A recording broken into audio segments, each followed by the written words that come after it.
Assalamualaikum warahmatullahi wabarakatuh. Salam jumpa sahabat setia BTIKP Provinsi Kalimantan Selatan dimanapun Anda semua berada. Kita berjumpa kembali di podcast Bidik Bincang Pendidikan Kalimantan Selatan yang dipersembahkan oleh Balai Teknologi Informasi Komunikasi Pendidikan, Dinas Pendidikan dan Kebudayaan Provinsi Kalimantan Selatan untuk Anda semua.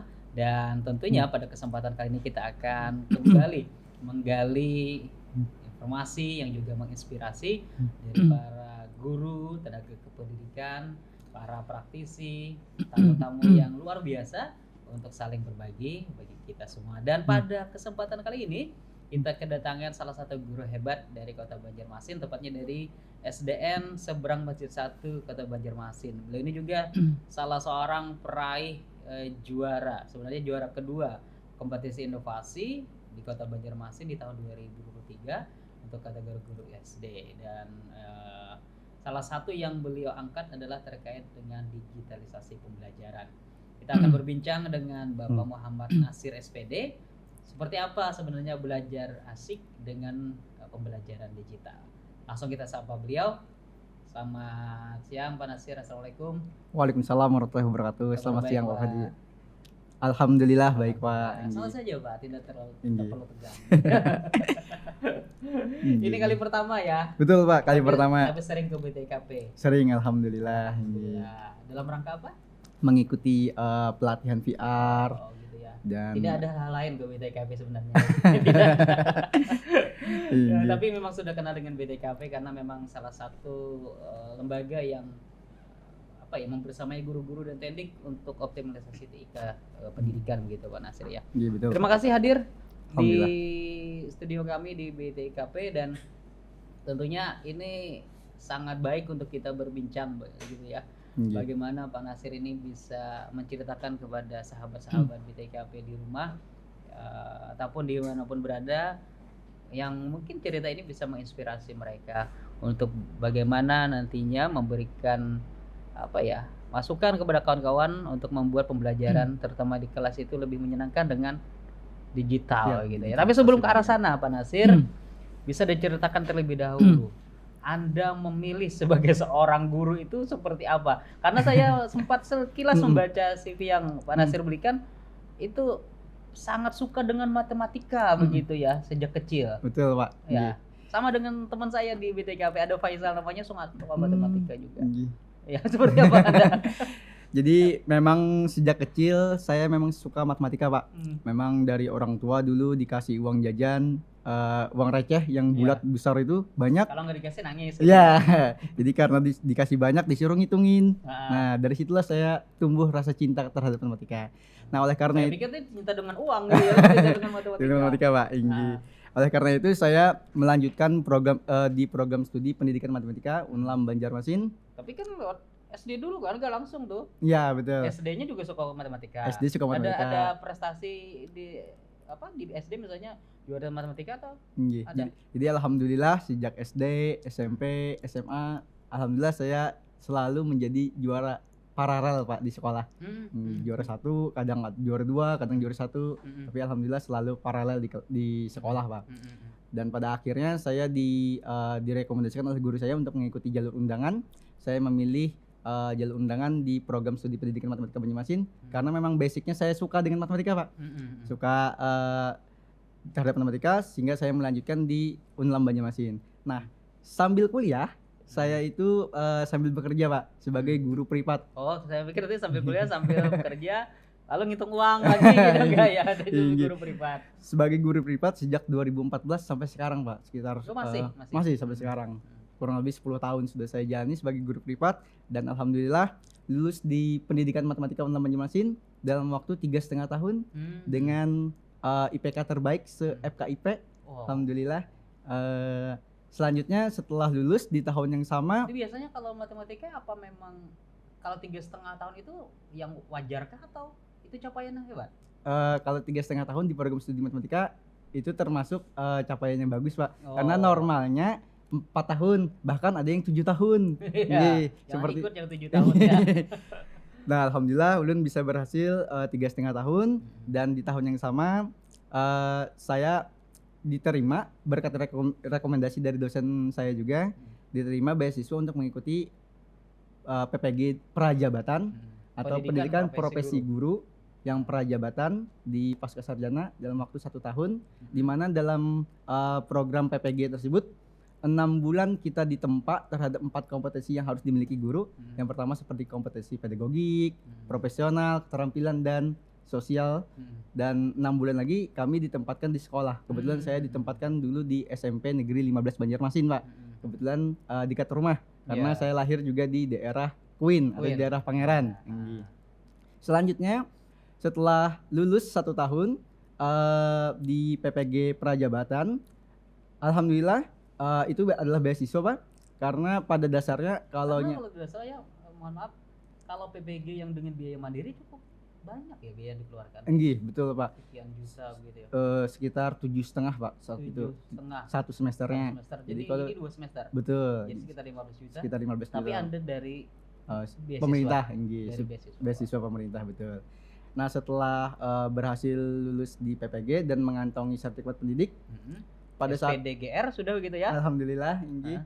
Dan direkomendasikan oleh dosen saya untuk bekerja, terjun ke lapangan dan direkrut oleh Yayasan Ihsan Cendekia, yaitu di SMP Almajaya Banjarmasin, bertempat di Jalan Cempaka dekat Masjid Al Jihad. Nah, saya di sana mengabdi kurang lebih selama 3 tahun sebagai pengajar matematika di SMP tersebut. Nah, di SMP tersebut juga kebetulan digitalisasi pendidikan pembelajarannya itu memang sudah luar biasa karena kebanyakan di sana memang siswa telah memiliki handphone, bahkan ke sekolah itu membawa laptop. Jadi pembelajaran memang seringkali di Almajaya itu menggunakan virtual. Jadi, artinya ekosistem pembelajaran digitalnya sudah ada tercipta di Almajaya. Di Almajaya itu betul. Jadi kalau kita ngasih materi itu lewat angin aja, lewat udara aja. Jadi cloud aja udah ya. Betul. Jadi langsung ke laptop masing-masing siswa di kelas itu, Pak. Dan alhamdulillah kalau di sana itu fasilitas memang sudah terpenuhi, Pak, dari segi teknologinya. Nah, setelah 3 tahun di sana ada pendaftaran P3K. Saya mencoba untuk ikut karena basic saya di SMP swasta. Otomatis P3K-nya saat itu adalah tahap 2. Karena tahap saat itu untuk guru induk. Nah, alhamdulillah di tahap 2 saya meraih peringkat 1 di SDN Seberang Masjid 1 Banjarmasin. Dan alhamdulillah keterima di sana, dan selama di sana alhamdulillah saya banyak mendapat pengalaman berharga, baik dari mengikuti lomba-lomba dan sebagainya. Salah satunya seperti pembatik, Pak, 2023. Dan saya juga lulus dari Google Master Trainer dan memperoleh sertifikatnya hingga level 2, Pak. Karena kalau level 3 itu kalau nggak salah itu adalah fasilitator. Jadi kalau guru sampai level 2, alhamdulillah saya sudah mengantongi sertifikat GMT atau Google Master Trainer. Yang lain juga lomba seperti Kompas, Pak, yaitu kompetisi inovasi yang diselenggarakan oleh Bapeda Litbang Kota Banjarmasin. Nah, yang sekarang sedang digodok adalah sekolah sehat, Pak. Gerakan sekolah sehat ini yang sedang kami godok di sekolah. Jadi saat ini setelah tadi perjalanannya begitu ya, akhirnya menjadi seorang guru. Tapi memang cita-citanya jadi guru kan? Betul, Pak. Memang cita-citanya jadi guru karena saat di sekolah dulu tuh sering ditunjuk guru untuk maju ke depan menyelesaikan soal-soal matematika, fisika, kimia. Kan kadang ada juga tuh yang karena salah jurusan ketika lulus, ternyata aku jadi guru ya. Atau juga karena tadi tidak ada pilihan lain, atau karena keturunan guru, atau orang tua, betul. Orang tuanya guru, di sekitarnya guru, akhirnya jadi guru aja juga guru gitu aja, kan. Banyak juga ada teman juga saya yang terinspirasi jadi guru, melihat gurunya yang sangat menginspirasi, jadi anak-anak murid itu juga ingin jadi guru. Dan Anda memang cita-citanya pengen jadi guru. Jadi gitu guru, ya? betul, Pak. Salah satunya juga ada motivasi dari guru saya saat SMP, Pak. Namanya Pak Haji Sata. Beliau adalah pengajar matematika di SMP 15 Banjarmasin. Kebetulan saya SMP juga SMP 15, Pak. Dan saat PPG-nya juga di SMP 15. Nah, ketemu dengan Pak Haji Sata, beliau mengajar matematika itu dengan sangat rame. Jadi salah satu motivasi saya juga karena beliau. Oleh karena itu saya memilih menjadi seorang guru matematika. Ini sahabat, bagaimana kemudian seorang guru itu menginspirasi murid-muridnya. Ini yang penting ya. Padahal dulu Pak Haji Sata itu mungkin digitalisasinya belum begitu kental gitu kan. Tapi bagaimana Pak Haji Sata ini bisa menginspirasi Pak Nasir yang akhirnya juga bagaimana menciptakan kelas itu lebih fun gitu ya, lebih Betul. asik dengan sesuai kemajuan zaman gitu ya. Ini penting nih bagi guru-guru sebenarnya. Dan itu akhirnya juga bisa menginspirasi Pak Nasir ya untuk menciptakan bagaimana kelas itu Jadi ini lebih asik gitu ya. Salah Betul. satunya dengan pembelajaran digital. Iya. Ini kenapa jadi tertarik dengan pembelajaran digital? Apakah karena tadi ekosistem sebelumnya di Almazaya sudah Berbasis semuanya gitu. berbasis teknologi informasi komunikasi, dan akhirnya ketika ke SD ini kan berbeda nih. SMP yang kualitas teknologi fasilitasnya lengkap, lalu ke SD yang kita tahu lah seperti apa, lepas dari itu misalnya handphone saja tidak diizinkan ya. Betul. Nah ini hingga Anda berani mencoba untuk pembelajaran digital ini bagaimana?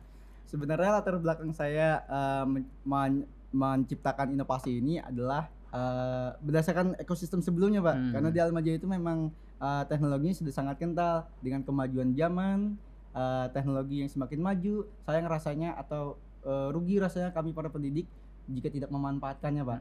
Nah oleh yang kedua, atas pengamatan dan observasi saya selama mengajar di SD negeri, itu ternyata banyak siswa yang tidak memiliki handphone Pak. Kalau ada pun itu pun punya orang tuanya, sehingga siswa tuh kadang bergantian dengan orang tuanya.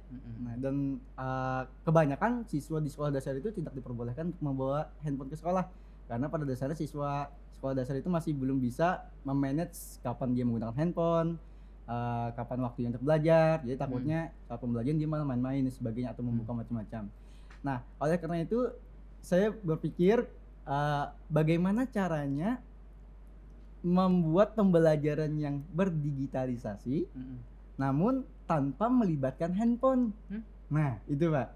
Jadi itu menariknya bagaimana menciptakan pembelajaran yang berteknologi atau berdigitalisasi tapi tanpa menggunakan handphone yang dimiliki oleh siswa. Sebentar, Pak Nasir mengajar kelas untuk tahun 2023 adalah kelas 6B. kelas 6. Untuk sekarang adalah kelas 4A. Nah, jadi ke kelas 4 sekarang 4A. begitu ya.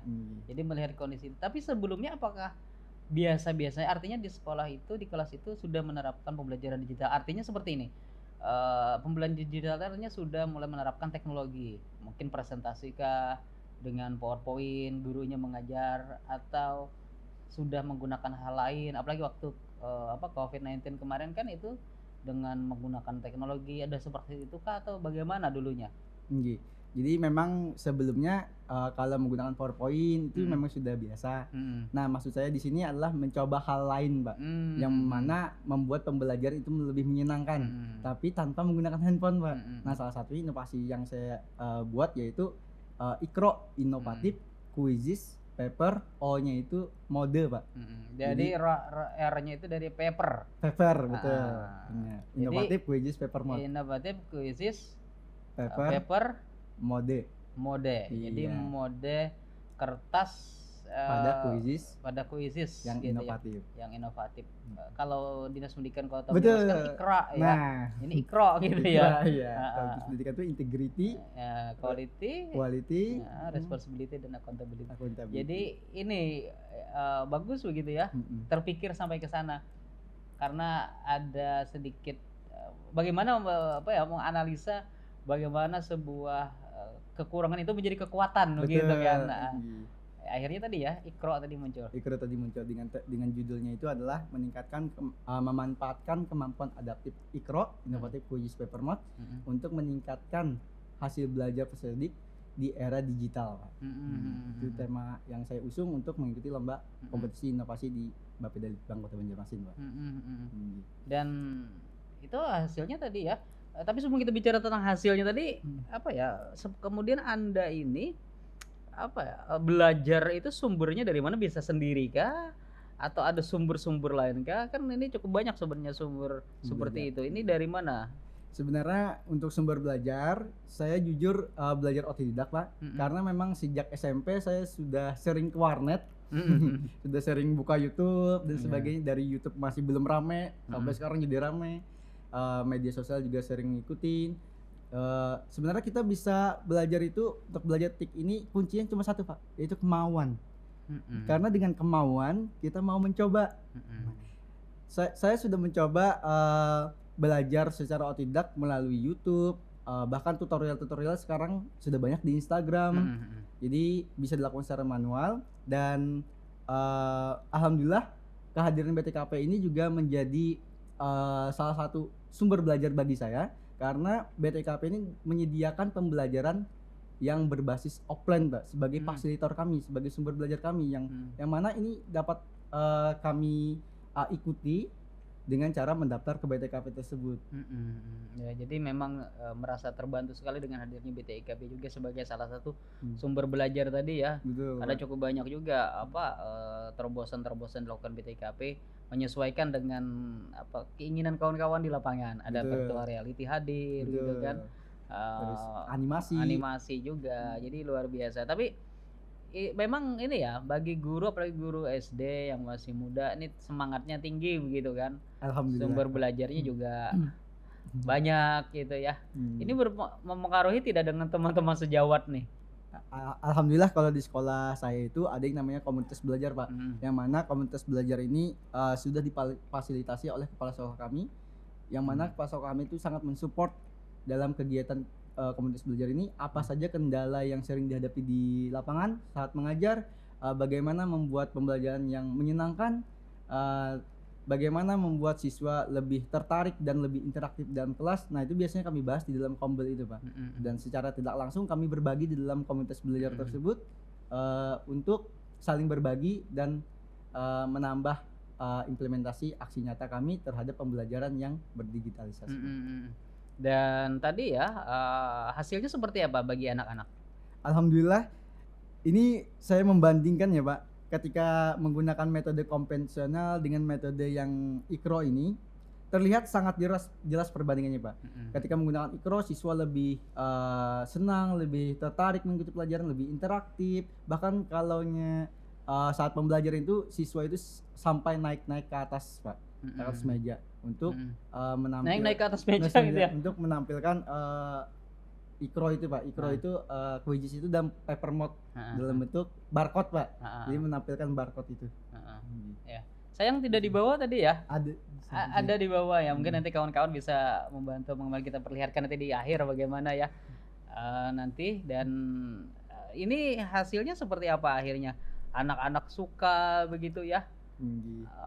Suka lebih antusias dan semuanya bisa dari Ikro tadi ya yang mampu membawa mereka bergembira. Ini having fun di kelas itu sangat penting sebenarnya, dan mudah-mudahan ini bisa membantu kawan-kawan bagaimana juga hal seperti ini di rumah, terutama guru-guru yang nantinya ini loh inovasi saya juga bisa membantu anak-anak untuk bisa belajar dengan baik. Nah, dari digitalisasi pembelajaran yang dilakukan ini kan di ekosistem yang baru memang agak susah sebenarnya, Pak ya. Betul. Apa bisa diimbaskan juga ke rekan-rekan sejawat yang lain? Atau mereka lebih banyak minta bantuan Pak Nasir nih? Karena Pak Nasir lebih paham teknologi ya Pak Nasir aja gitu kan. Bagaimana? Alhamdulillah kalau rekan sejawat di SDN Seberang Masjid 1 Banjarmasin ini saling support, Pak. Ketika kita minta bantuan, ketika kita minta saran, dan kekeluargaan yang dibangun sudah sangat terdekat di sekolah kami, Pak. Alhamdulillah. Dan kami sering berbagi saran, berbagi masukan tentang implementasi bagaimana menggunakan digitalisasi pembelajaran dalam pelaksanaan pembelajaran di kelas, Pak. Ya. Dan hasilnya ini ya, bisa diperlihatkan ini, Pak. Ini saya angkat ya, mohon izin. Dari Wali Kota Banjarmasin, ini mungkin bisa dilihat ya, ini juara 2, pegang penghargaan sebagai juara 2 pada kompetisi inovasi Kota Banjarmasin kategori peserta guru SD garis miring SMP diberikan kepada Muhammad Nasir SPD GR dari SD Negeri Seberang Masjid 1. Inovasi memanfaatkan kemampuan adaptive quizzes paper mode meningkatkan efisiensi belajar di era digital dengan pendekatan inovatif. Nah, ini luar biasa dan ini prestasi yang membanggakan sekali, Pak ya. Alhamdulillah. Ini ceritanya bagaimana hingga berhasil meraih ini? Alhamdulillah Pak, semenjak saya di SDN Supremasi 1, setelah saya mengikuti pembatik, terus lulus Google Master Trainer hingga level 2, kepala sekolah saya itu Ibu Eka Yuliwati, terima kasih banyak Ibu Eka telah mensupport saya, mendukung saya untuk mengikuti lomba-lomba lainnya Pak, seperti Kompas ini. Beliau mensupport saya sehingga saya mengikuti dan berjuang pada lomba ini Pak. Nah, dalam mengikuti Kompas ini, cerita dari saya berdasarkan latar belakang tadi Pak, bagaimana teknologi sudah berkembang dengan maju, siswa di sekolah dasar itu jarang tidak diperkenankan untuk membawa HP ke sekolah, bahkan tidak memiliki handphone. Nah, ini merupakan dasar saya bagaimana menciptakan inovasi dalam pembelajaran yang berdigitalisasi namun tidak menggunakan handphone. Pak. Nah, oleh karena itu saya menggunakan Quizzes ini Pak, namun dengan paper mode. Nah, seperti ini bentuknya Bapak. Jadi siswa nanti dibagikan barcode, masing-masing siswa mendapat satu barcode. Ini barcode-nya? Ini barcode-nya Pak. Jadi siswa mendapatkan masing-masing satu barcode, di mana ketika menjawab Quizzes ini, siswa akan memutar-mutar ini Pak. Nah, jadi ini khusus untuk pertanyaan satu siswa satu barcode. Betul. Satu siswa satu barcode, dan misalnya pilihannya A, maka siswa memutar sesuai dengan ada hurufnya di sini Pak. Ada huruf A. Nanti dia mengangkat. Nah, di scan-nya menggunakan handphone guru. Oh, nah, bukan dari handphone bukan siswa. Dari handphone siswa. Itu ditampilkan di layar. Di layar, betul. Dan ini sangat berguna sekali saat pembelajaran di kelas, terutama pada saat post test maupun tes formatif. Ketika C dan seterusnya seperti ini Pak. Misalnya seperti ini nih, saya silakan Pak. Saya coba memahami dengan sederhana. Ini ada beberapa lembar ya. Ini beda-beda kah barcode ini? Betul. Masing-masing barcode itu beda-beda Pak. Jadi setiap anak memiliki barcode yang berbeda-beda. Dan ketika ada pertanyaan muncul, muncul itu di layar.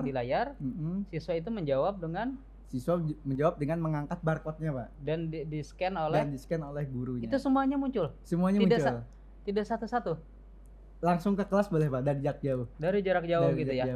Jadi siswa, makanya tadi ada yang berdiri gitu ya. Berdiri di atas meja. Jadi atau di atas kursi. Ketika ini di scan oleh guru, berarti HP-nya itu terkonek dengan ke layar langsung. Itu di depan mereka akan muncul. Nah, alhamdulillah di Quizzes ini Pak ada sistem leaderboard.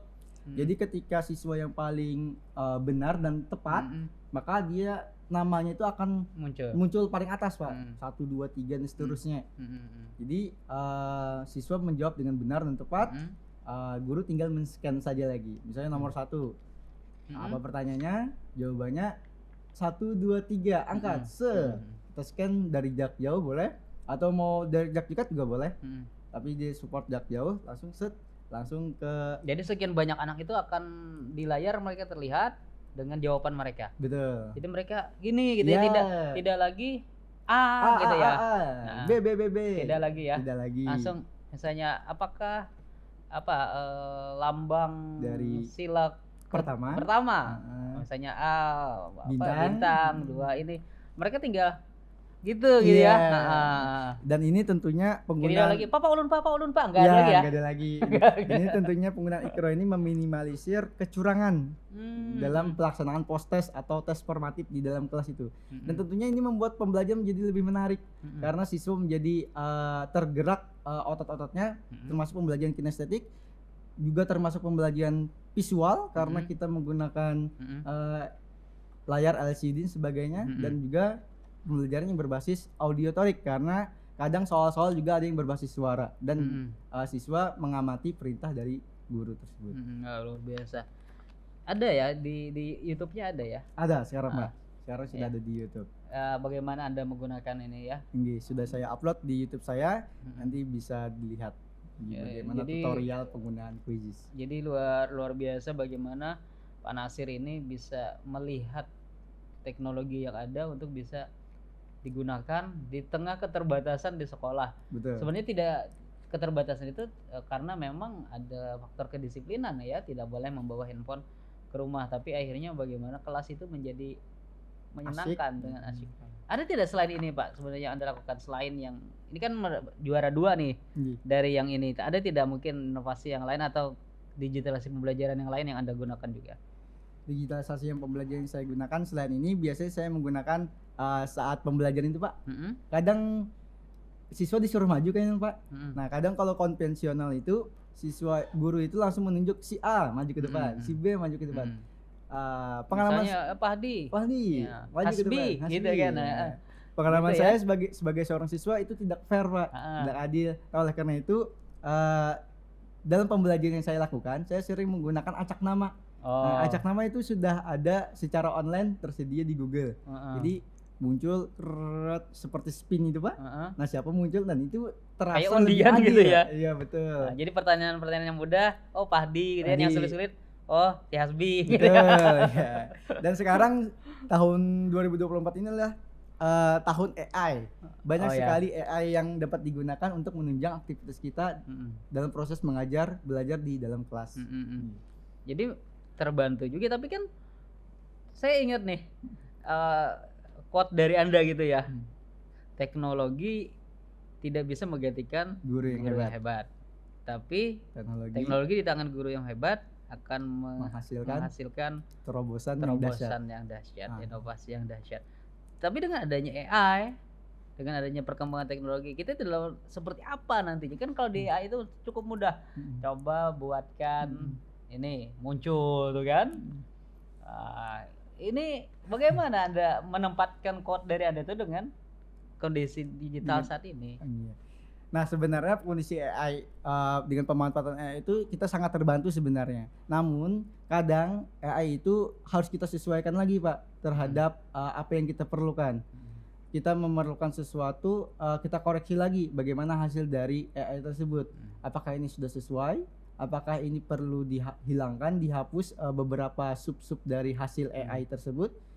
Nah fungsi kita sebagai guru dalam melaksanakan pembelajaran yang digitalisasi ini yaitu memfilter yang mana yang cocok, yang mana yang pas, yang mana yang belum pas terhadap AI tersebut Pak. Dan masih banyak AI ini belum diketahui oleh para pendidik Pak. Jadi masih belum digunakan secara maksimal Pak. Dan peran kita tadi memfilternya yang mana yang cocok, yang mana yang tidak cocok. Kadang saya pernah bikin pertanyaan Pak, buatkan soal PPKN kelas 4. Dibuatkannya, ternyata ada hal yang menurut saya ini kurang pas untuk di sekolah dasar. Nah, oleh karena itu fungsi dan peran saya itu meninggal atau menghapus hal tersebut. Nah itu yang dapat saya lakukan terhadap jadi memang tidak tergantikan sebenarnya, apalagi mungkin AI itu tidak bisa melihat perilaku pembentukan karakter itu kan teknologi juga tidak bisa maksimal. Kalau dari sisi bacaan mungkin bisa gitu ya referensi, tapi penerapannya kan di tangan guru-guru juga bagaimana karakter siswa itu dibentuk. Nah pembiasaan yang baik, penggunaan digital dalam pembelajaran untuk guru-guru sudah coba Anda lakukan begitu kan. Nah terhadap siswa ini membiasakan mereka bagaimana memanfaatkan teknologi ini kan penting juga nih bagi seorang guru. Ini bagaimana Anda menyampaikan kepada siswa-siswa? Betul Pak, pemanfaatan teknologi ini memang penting bagi siswa. Kadang ketika kalau dulu itu sistem PR itu adalah konvensional Pak, dikasih di sekolah. Kalau sekarang saya lebih ini Pak, karena siswa itu kan kebanyakan punya handphone, tapi handphone itu milik bersama dengan orang tuanya. Jadi di sekolah, kebetulan di sekolah kami itu masing-masing kelas memiliki grup dengan orang tua, dimana kalau kami ingin memberikan PR yang bersifat agar siswa belajar di rumah, mengulang kembali agar tidak terlalu bermain game online dan sebagainya. Kami sering memberikan soal-soal dalam bentuk Google Drive Pak. Nah ini juga salah satu langkah dari kami untuk membiasakan siswa belajar menggunakan teknologi Pak. Tapi yang positif begitu. Tapi yang positif betul. Atau misalnya polling ketua kelas misalnya, bisa juga dengan penggunaan yang berdigitalisasi. Jadi Anda mencoba, sekolah Anda sendiri coba menghadirkan ekosistem digital ini di sekolah begitu ya. Betul. Tidak hanya kepada guru-gurunya tapi juga warga sekolah yang lain begitu ya. Jadi memang sangat penting, tapi peran seorang guru tidak bisa tergantikan dengan bagaimanapun teknologi itu hadir di tengah-tengah mereka. Orang tua sendiri seperti apa menanggapinya? Orang tua alhamdulillah support dengan yang saya lakukan sebagai seorang pendidik, karena bagi orang tua seorang guru itu adalah pahlawan yang memang pahalanya luar biasa sampai ke akhirat, amal jariah. Makanya juga cita-citanya jadi guru ya. Mungkin salah satu murid Anda nanti ketika suatu saat mereka mungkin ditanyakan, kenapa juga Anda kamu mau jadi guru? Karena saya dulu ingat Pak Nasir, inspirasi saya jadi guru. Seperti Anda mengingat Pak Haji Sata gitu ya. Nah, sebagai Anda ini tentu sebagai guru yang muda begitu ya. Artinya tidak cukup lama menjadi seorang guru, walaupun sebelumnya menjadi guru privat, aktif dalam dunia pendidikan gitu ya. Nah, tapi ini mendorong yang lainnya supaya kompetensi atau skill TIK ini juga mereka miliki. Guru-guru senior di tempat yang lain juga ini bagaimana? Apakah ada? Ini merupakan tantangan sendiri bagi kami, Pak. Sebenarnya belajar itu tidak hanya tidak terbatas umur ya, Pak. Kita tuh bisa belajar dari yang muda maupun yang senior. Namun sebagai seorang yang masih belum terlalu lama, saya mencoba untuk mendekati apa sih kebutuhan guru-guru senior ini. Ketika mereka butuh bantuan, saya coba untuk membantu, tapi membantunya dengan teknologi, Pak. Jadi sedikit banyaknya mereka juga ikut dalam berteknologi tersebut. Misal di sekolah kami itu kalau setiap ada acara atau agenda itu file-file dokumentasi itu selalu dimasukkan ke dalam Google Drive bersama, Pak. Nah, pada awalnya banyak guru senior yang memang belum mengerti apa sih Drive bersama nih, Drive ini apa gerang gitu. Nah, dengan sedikit bantuan dan dijelaskan, alhamdulillah mereka akhirnya bisa mengikuti, bahkan bisa membuka, bahkan mengupload ke dalam Drive bersama tersebut. Intinya pada dasarnya adalah kemauan, Mbak. Karena dengan kemauan akan mau berani mencoba. Dengan berani mencoba, gagal menurut saya tak masalah. Selama ada yang membimbing, insya Allah akan menjadi suatu kapasitas atau kebiasaan yang baru yang dimiliki. Ya. Baik, kita berbicara kembali tentang bagaimana prestasi-prestasi yang diraih oleh Pak Nasir ini. Perjalanannya seperti mulus ya. Ketika sekolah biasa menjadi juara gitu kan, dari SD, SMP, SMA ini juara. Kemudian ketika kuliah juga prestasinya nilai tertinggi di FKIP untuk jurusan matematika ditempuh dengan 3,5 tahun. Kemudian dapat beasiswa PPG.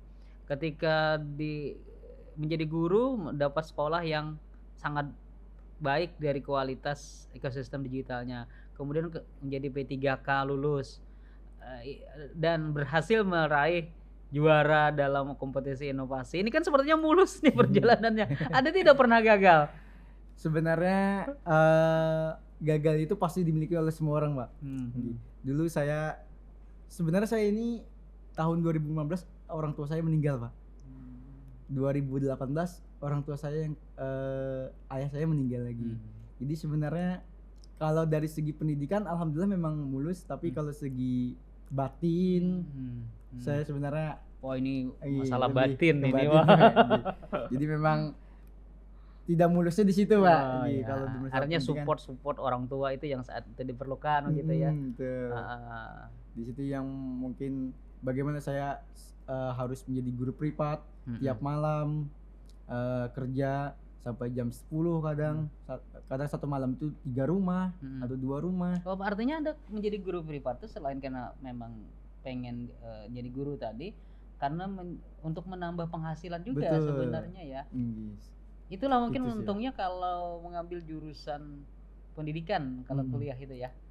Kalau menjadi guru dia bisa sambilan menjadi privat. Terutama saat musim-musim lomba, Pak. OSN misalnya atau KSN, kompetisi nasional. Itu kehadiran kami sangat ditunggu-tunggu Pak, dan sangat diperlukan. Sangat diperlukan ya. Ya, ada tidak trik dari Anda yang mungkin bisa menginspirasi kawan-kawan di rumah, sahabat-sahabat BTKP ya dimanapun berada ini, untuk juga bisa berhasil meraih prestasi seperti Anda, ada tidak? Tentu dengan artinya ini TIK nih yang kita gunakan nih, ada tidak? Dalam memperoleh hasil yang baik tentunya kita harus ada kemauan. Dengan adanya kemauan kita berani mencoba. Nah, berkaitan dengan tik ini tidak hanya di angan-angan, tapi harus kita coba. Karena tik ini kalau cuma dilihat dan cuma dipikirkan itu tidak akan meresap dan sampai mendapatkan kemampuan kemahiran terhadap tik tersebut. Tapi kita harus berani mencobanya, karena dengan mencoba kita mendapatkan pengalaman terhadap penggunaan tik tersebut. Gitu Pak. Ya, jangan takut untuk mencoba. Jangan takut begitu untuk ya. mencoba, betul. Sumber belajar juga banyak begitu ya. Betul. Bisa di mana saja bisa didapatkan. Nah, kemudian bagaimana selanjutnya, misalnya Pak Nasir nih ingin mencoba terobosan-terobosan baru. Kalau tadi belajarnya otodidak kan lebih banyak. Apa memang selama ini dari otodidak saja atau bagaimana? Apa ide itu muncul tiba-tiba gitu? Ketika santai, saya mau bikin ini nih untuk di kelas itu kan, atau bagaimana? Sebenarnya ide itu saya dapatkan ketika mendapatkan permasalahan di kelas Pak. Seperti tadi misalnya nih, di kelas itu yang sering saya lakukan. Seperti kemarin saat menunjuk siswa maju ke depan, itu kan pengalaman saya menjadi siswa kan itu sangat tidak adil gitu. Si A tunjuk, si B tunjuk, si C tunjuk. Nah, yang saya lakukan atau ada mungkin anak yang kadang tidak ingin mengacukan jarinya gitu ya karena malu, padahal dia bisa gitu ya. Jadi inovasi yang bisa dilakukan kan bisa menggunakan undian, dan itu banyak tersedia di internet. Dan saya rasa dengan menggunakan hal tersebut ini bisa menjadi hal keadilan bagi mereka, sehingga mereka lebih interaktif. Tidak, kita sebagai guru kadang dianggap siswa pilih kasih, si A, si B, si A terus, si B terus. Padahal kita mencoba untuk lebih adil kepada mereka. Nah, salah satu penggunanya adalah seperti itu Pak. Itu ketemunya di mana? Cari-cari sendiri atau apa? Ya cari-cari sendiri Pak, ini berdasarkan pengalaman yang dihadapi tadi. Jadi mencari bagaimana mengundi gitu, artinya mengundi apa itu ya bahasa keywordnya? Spin ya. Spin name. Spin name. Jadi itu yang Anda ketik lalu muncullah seperti itu tadi. Dan Anda coba aplikasikan di dalam kelas. Pembelajaran di kelas. Ini sudah kawan-kawan yang lain apakah melakukan hal yang sama atau bagaimana? Nah, waktu kita men-share itu waktu yang tepat adalah saat kombel itu Pak. Saat kombel itu, karena di kombel itu kita membahas apa saja yang permasalahannya. Coba Pian pakai ini agar pembelajaran lebih menarik. Oh iya benar ya, nanti saya coba. Nah, itu kan salah satu pengimbasan kami juga terhadap rekan sejawat. Dan alhamdulillah di sekolah kami sudah terbiasa untuk berbagi, memberi masukan kepada teman-teman Pak. Ya memang itu yang diinginkan sebenarnya dari komunitas belajar itu kan. Komunitas yang digunakan untuk memajukan terutama pembelajaran di satuan pendidikannya. Nah, apa kemudian yang dapat Anda bagikan kepada kawan-kawan sahabat kita bahwa tik ini bisa kita gunakan loh dalam pembelajaran, kita perlu tik loh dalam pembelajaran, apa yang bisa Anda bagikan? Untuk teman-teman semuanya, tik ini merupakan salah satu terobosan untuk membuat pembelajaran di kelas menjadi lebih menyenangkan. Karena dengan tik, dengan TIK, siswa menjadi lebih tertarik dalam mengikuti pembelajaran. Siswa menjadi lebih interaktif, siswa menjadi lebih aktif dalam mengikuti pembelajaran dan tidak pasif.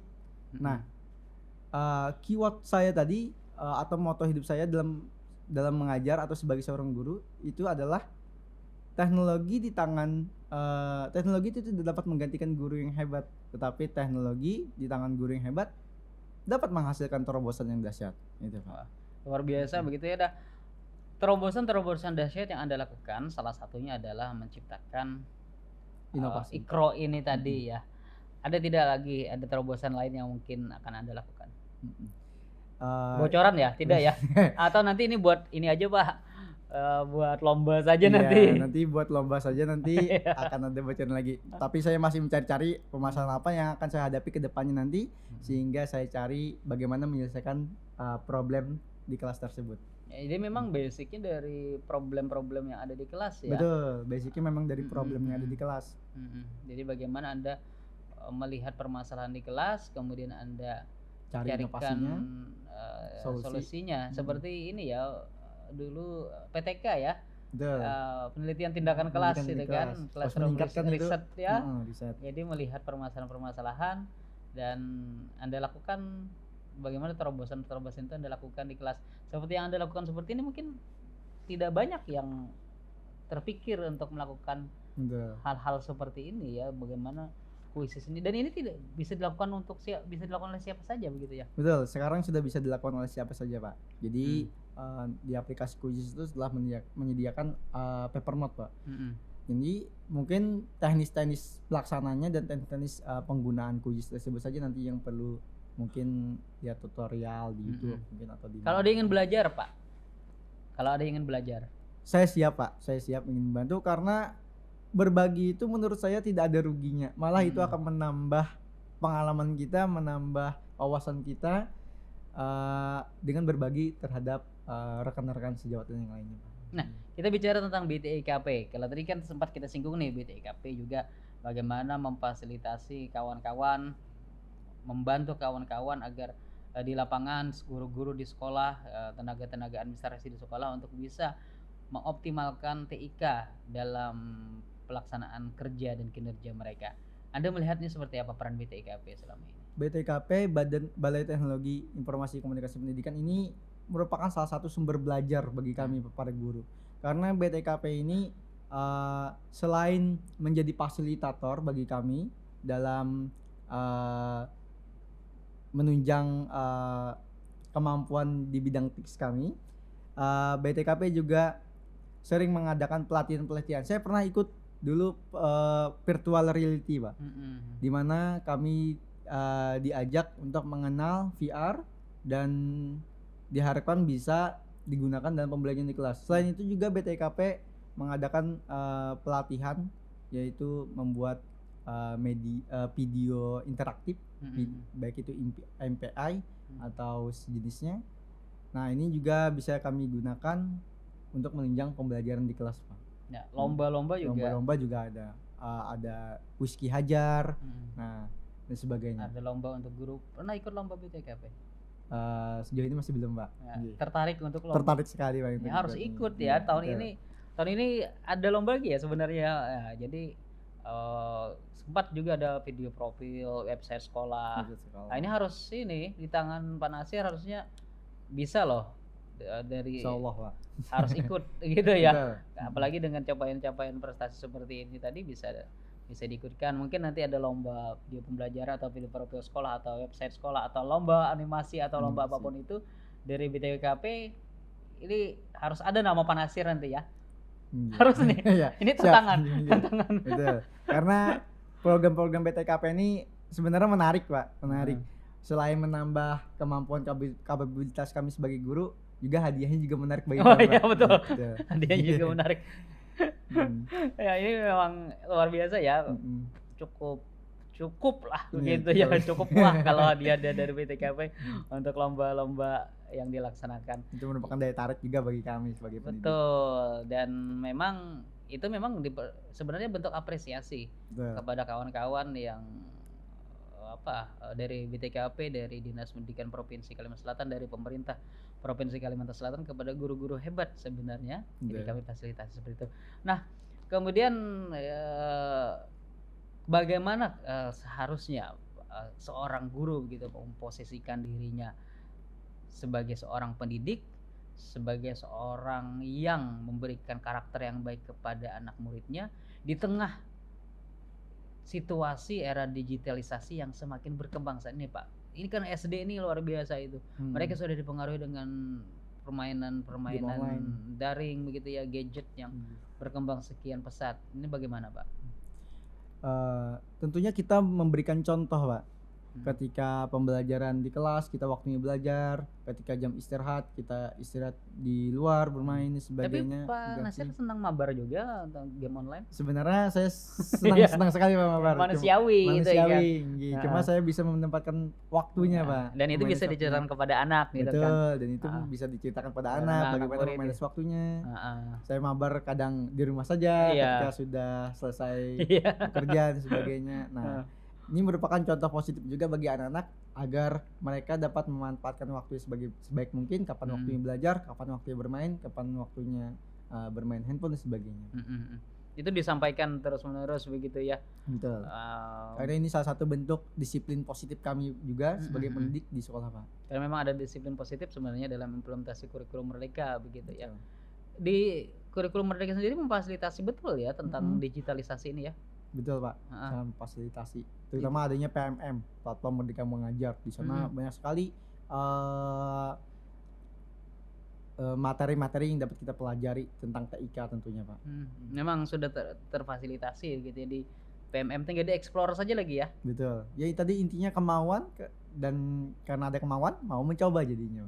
Baik, di penghujung sua kita Pak Nasir, ada harapan Anda mungkin terhadap bagaimana perkembangan teknologi ini kita terapkan dalam pembelajaran di kelas, terutama digitalisasi pembelajaran yang baik di kelas, atau mungkin juga ajakan kepada kawan-kawan dimanapun ini berada yang menyaksikan, yang bisa mungkin menginspirasi mereka seperti apa seharusnya guru bisa memanfaatkan teknologi dalam pembelajaran. Silakan Pak. Di zaman sekarang ini teknologi memang sudah sangat pesat. Ya. Kita sebagai pendidik rugi rasanya kalau kita tidak menggunakan teknologi tersebut untuk menunjang proses belajar di kelas. Nah, oleh karena itu Bapak Ibu ciptakanlah kemauan, karena dengan kemauan Bapak Ibu mau mencoba dan tentunya Bapak Ibu nanti akan merasakan sendiri hasil dari penggunaan teknologi tersebut di kelas. Siswa menjadi lebih aktif, siswa menjadi lebih interaktif terhadap guru, siswa tidak pasif, siswa tidak hanya duduk diam pulang dan sebagainya. Bapak Ibu pasti akan merasakan perubahan yang akan terjadi di dalam kelas Bapak Ibu. Mari kita gunakan TIK bersama-sama, karena menggunakan TIK dalam proses pembelajaran tentunya ini salah satu bentuk upaya kita mengikuti modernisasi di era digital ini. Mari kita sama-sama menggunakan TIK karena ini akan menunjang transformasi pembelajaran yang berdigital. Terima kasih. Salam semangat belajar, merdeka belajar. Luar biasa. Ini sudah cocok jadi duta gitu ya. Kalau ada duta BTKP ini bisa jadi duta BTKP. Baik, terima kasih Pak Nasir sudah berbagi dengan kami semua di sini bagaimana Anda bisa menceritakan hal-hal yang Anda lakukan, dan mudah-mudahan ini bisa menginspirasi kawan-kawan, sahabat BTKP yang ada dimanapun, bahwa ternyata dengan pembelajaran digitalisasi ini bisa mengajak siswa kita lebih merasa pembelajaran itu lebih asik, lebih menyenangkan, dan tentunya bagaimana teknologi yang baik itu benar-benar menghasilkan sesuatu yang baik pula. Tugas guru tidak bisa tergantikan seperti apa yang disampaikan oleh Pak Nasir tadi ya, bahwa teknologi tidak bisa menggantikan guru yang hebat, tetapi di tangan guru yang hebat teknologi bisa menghasilkan terobosan yang dahsyat. Kita berjumpa kembali di lain kesempatan di podcast yang lebih menginspirasi. Sampai jumpa.